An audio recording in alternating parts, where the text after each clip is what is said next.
Hello viewers, welcome to my channel মহুর সাথে রান্নাবান্না। শীতের সময় পিঠে খেতে আমরা সকলেই ভীষণ পছন্দ করে থাকি। আজকে আমি শেয়ার করব গুড়ের পোয়া পিঠে। এই পিঠে বানাতে কোনো রকম চালের গুঁড়োর দরকার পড়বে না বা চাল বাটাবুটির কোনো ঝামেলা থাকবে না। প্রত্যেকটা উপকরণ কতটা পরিমাপে থাকলে এই পিঠে নরম আর তুলতুলে তৈরি হবে, সমস্ত কিছু আমি আজকের ভিডিওতে বলে দেব।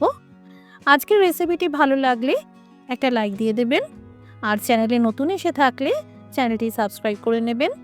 প্রথমে একটা মিক্সিং বলে একটা চালনি বা ছাঁকনি যা বলবেন নিয়ে নিয়েছি। এই পিঠে বানাতে আমি আটা ময়দা দুটোরই ব্যবহার করে থাকি, তবে আপনারা চাইলে শুধুমাত্র আটা বা ময়দা দিয়েও করতে পারেন। 100 গ্রাম আটা আর 100 গ্রাম ময়দা দিয়ে দিলাম, সেই সঙ্গে দিয়ে দিলাম 100 গ্রাম সুজি।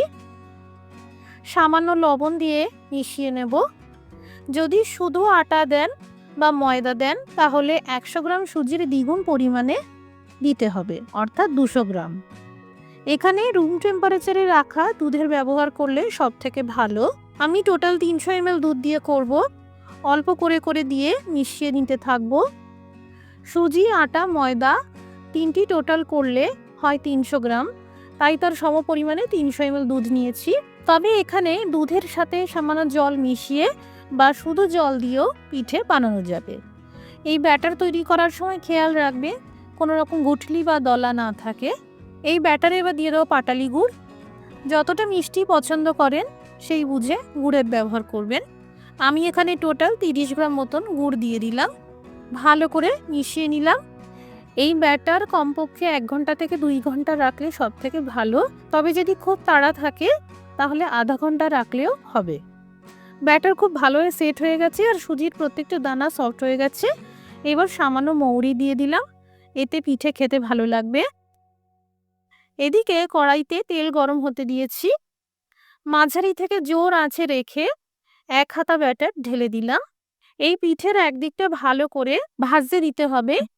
একদিকটা যেই ভাজা হয়ে যাবে আপনা থেকেই তেলে ভেসে উঠবে।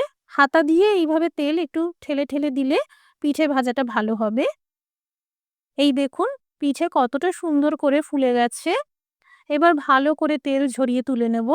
সম্ভব হলে একটা থালায় বা পাত্রে যেখানে পিঠেগুলো ভেজে রাখবেন একটা পেপার রেখে দেবেন, তাহলে পিঠের এই এক্সট্রা অয়েল অ্যাবজর্ব হয়ে যাবে। একই পদ্ধতিতে আরেকটা পিঠে ভেজে নিচ্ছি। তৈরি হয়ে গেল খুবই সহজে গুড়ের পোয়া পিঠে। একবার এইভাবে বানিয়ে দেখবেন, খেতে ভীষণ ভালো লাগে। আজকের রেসিপিটি ভালো লেগে থাকলে শেয়ার করে দেবেন। সবাই ভালো থাকুন, সুস্থ থাকুন। Thank you for watching.